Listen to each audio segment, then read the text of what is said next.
السلام علیکم دوستوں، میں آپ کا دوست محفوظ علی رامپور اتر پردیش سے۔ ابھی آپ دیکھ رہے ہیں انصاف کی راہ ایم نیوز چینل۔ آئیے آپ کو لیے چلتے ہیں رامپور کی جامع مسجد میں، جو کہ بہت ہی خوبصورت ہے۔ ابھی آپ یہ جو مسجد میں کا نظارہ دیکھ رہے ہیں رات کے وقت کا ہے، یعنی عشاء کی نماز کے بعد کا نظارہ ہے۔ اور ابھی ہم آپ کو سنوائیں گے رامپور کی جامع مسجد کے امام صاحب کا بیان۔ اور دیکھیے کتنی خوبصورت بنی ہوئی یہ جامع مسجد ہے۔ میناریں اس کی بہت خوبصورت ہے، گنبد بہت خوبصورت ہیں، اور اس کی اوپر کاریگری بہت خوبصورت کی گئی ہے۔ اگر آپ کو ویڈیو پسند آئے تو ویڈیو کو لائک کریں، شیئر کریں اور میرے چینل کو سبسکرائب کر دیں۔ آئیے سنواتے ہیں آپ کو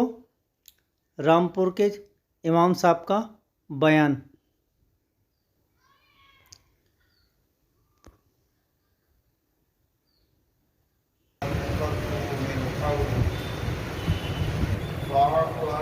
واستغفر لهم وشاورهم في الأمر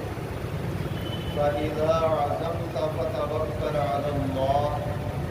إن الله يحب المتوكلين۔ اللہ تبارک و تعالی اپنے کلام عظیم قرآن مجید میں ارشاد فرما رہا ہے کہ یہ اللہ کی بہت بڑی رحمت ہے کہ آپ لوگوں کے ساتھ نرمی سے پیش آتے ہیں۔ اگر آپ سخت دل ہوتے اور تیز زبان ہوتے تو یہ لوگ آپ کے آس پاس آ کر نہیں بیٹھتے، لہذا ان سے کوئی غلطی ہو جائے تو اسے معاف کیجیے، ان کے لیے اللہ سے مغفرت کی دعا کیجیے،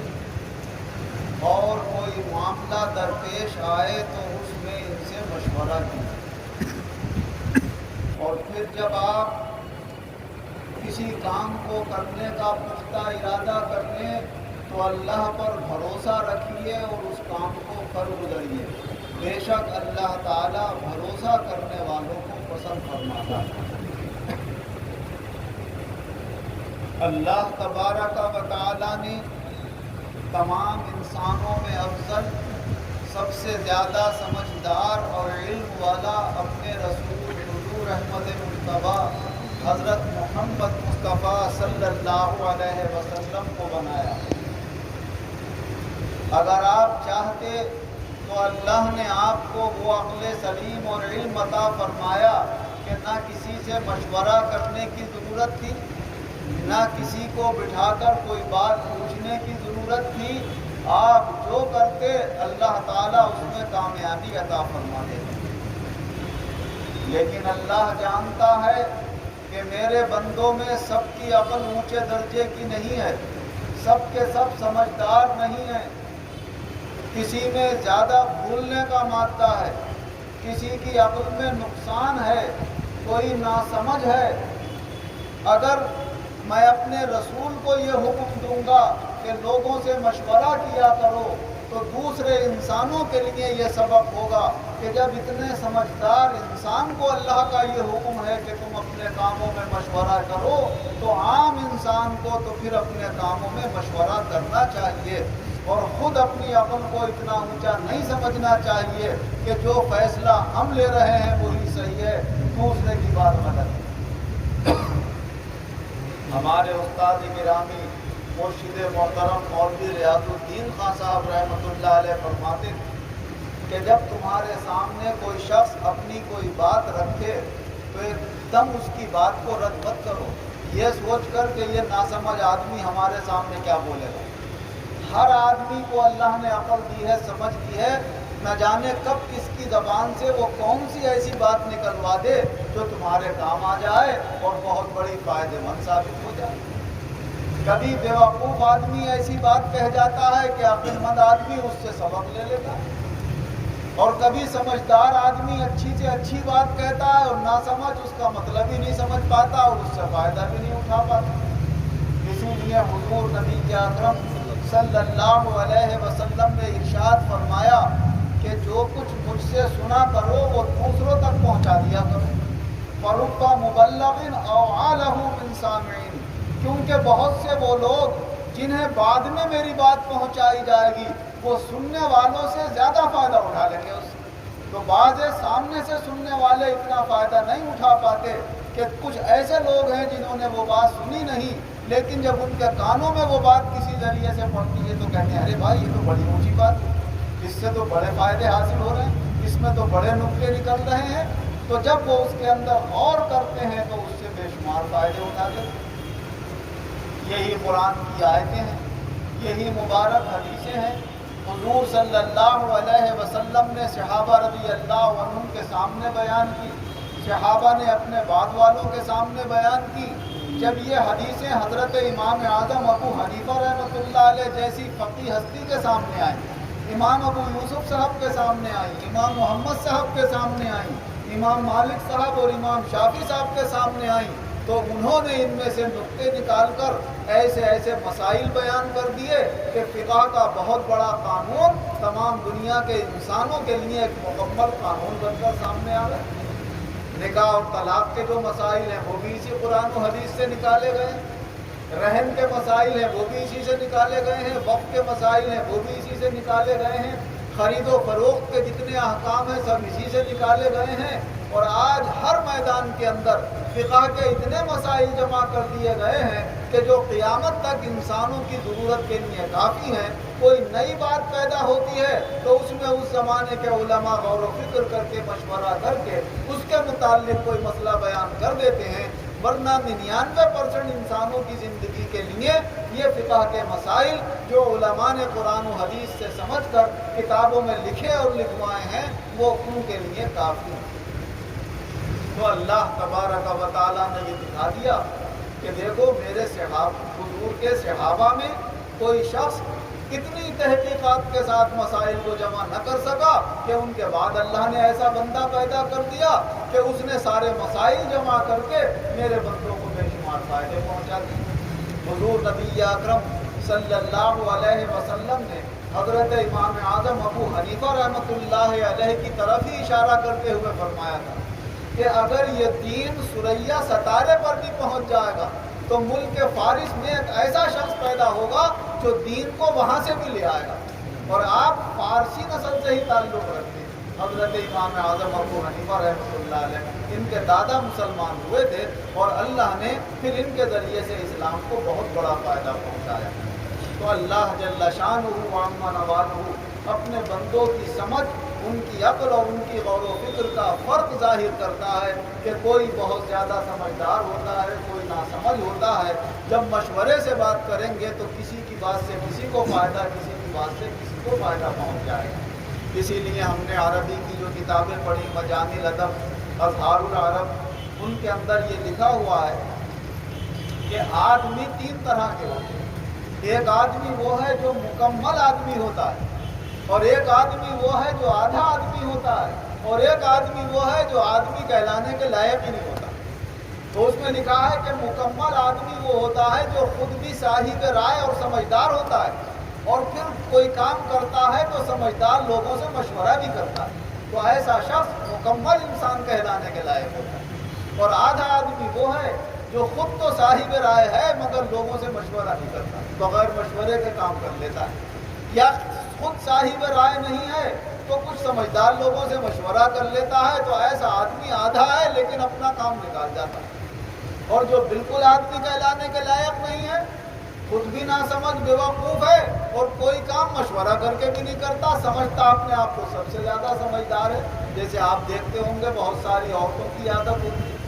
کہ وہ سب سے زیادہ اپنے آپ کو سمجھدار جانیں گی، جبکہ اللہ نے بتا دیا کہ مرد کے مقابلے میں تمہاری سمجھ اللہ نے آدھی رکھی ہے. اگر تمہیں گواہی بھی دینا ہے تو ایک عورت کو اپنے ساتھ ضرور لے، تو یہ 2 عورتوں کی گواہی ایک مرد کے برابر مانی جائے گی تاکہ دونوں کے مشورے سے صحیح گواہی سامنے آ جائے. تو اس طریقے سے اللہ تعالیٰ نے ان کی گواہی کو یہ بتا کر بتایا کہ سب طرح کے اللہ نے اس دنیا کے اندر لوگ رکھے ہیں. اسی لیے ہماری نمازوں کے اندر اگر ہم سے کہیں غلطی ہو جاتی ہے تو اللہ نے یہ بھی بتایا کہ انسان سے بھول چوک بھی ہوتی ہے. اگر نماز میں بھول چوک ہو جائے تو اپنی غلطی کو ایسے پورا کر دو۔ حضرت ابو ہریرہ رضی اللہ عنہ سے روایت ہے کہ حضور صلی اللہ علیہ وسلم ایک مرتبہ نماز میں کچھ بھول گئے، آپ نے سلام پھیر دیا، تو یا تو 4 کی جگہ 5 رکعتیں پڑھا دی یا 2 ہی رکعت پہ سلام پھیر دیا، مختلف روایتیں ہیں۔ تو پھر صحابہ رضی اللہ عنہ عرض کرنے لگے یا رسول اللہ آپ نماز میں کچھ بھول گئے ہیں، تو فرمایا ہاں بھائی ٹھیک کہہ رہے ہو، اللہ تعالیٰ نے مجھے بھی انسان بنایا، میں بھی بھول جاتا ہوں جیسے تم بھول جاتے ہو، اگر کبھی بھول جاؤں تو مجھے یاد دلا دیا کرو۔ اور پھر حضور صلی اللہ علیہ وسلم نے فرمایا جب تم میں سے کسی سے نماز میں بھول چوک ہوتی ہے تو اس کی وجہ یہ ہوتی ہے کہ جب تم نماز پڑھنے کے لیے کھڑے ہوتے ہو تو شیطان تمہارے پاس آ جاتا ہے اور تمہارے ذہن کو منتشر کر دیتا ہے، ادھر ادھر لگا دیتا ہے، یہاں تک کہ تم بھول جاتے ہو کہ تم نے کتنی نماز ادا کی ہے۔ جب کبھی ایسا معاملہ آئے تو پھر آخر میں سلام پھیر کر سجدہ سہو کر لیا جائے۔ اور اس کا طریقہ یہ ہے کہ اگر کوئی شخص 4 رکعت والی نماز پڑھ رہا ہے تو بیچ کا جو قاعدہ ہوتا ہے یہ واجب ہوتا ہے۔ حضور صلی اللہ علیہ وسلم نے فرمایا اگر 2 رکعت پہ کوئی شخص بیٹھے نہیں کھڑا ہو جائے تو اگر سیدھا کھڑا ہونے سے پہلے یاد آ جائے تو اسے بیٹھ جانا چاہیے قاعدے میں، اور اگر پورا سیدھا کھڑا ہو گیا تو دوسری رکعت کے قاعدے میں نہ بیٹھ کر تیسری رکعت کے لیے سیدھا کھڑا ہو گیا تو اب اسے نہیں بیٹھنا چاہیے، یاد بھی آ جائے تو نہیں بیٹھنا چاہیے۔ فرمایا پھر بعد میں تیسری رکعت کے بعد چوتھی رکعت کا جب قاعدہ کرے تو پھر اشہد ان لا الہ الا اللہ تک پڑھ کر ایک طرف سلام پھیر کر 2 سجدے سہو کے کر لے اور پھر اپنی التحیات مکمل کر کے پھر دونوں طرف سلام پھیر لے، تو یہ جو 2 سجدے کرے گا جو بیچ میں قاعدہ رہ گیا ہے اللہ تعالیٰ اس کے بدلے میں وہ قاعدہ پورا کر دے گا۔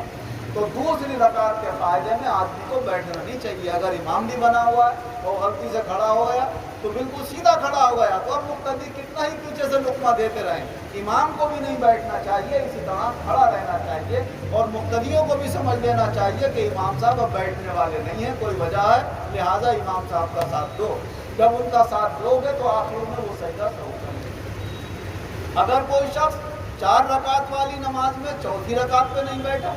اور سیدھا کھڑا ہو گیا بجائے بیٹھنے کے آخری قاعدے میں، اب اسے یاد آیا تو اگر سیدھا کھڑا بھی ہو گیا ہے اور یاد آ جائے تو اسے بیٹھ جانا چاہیے، کیونکہ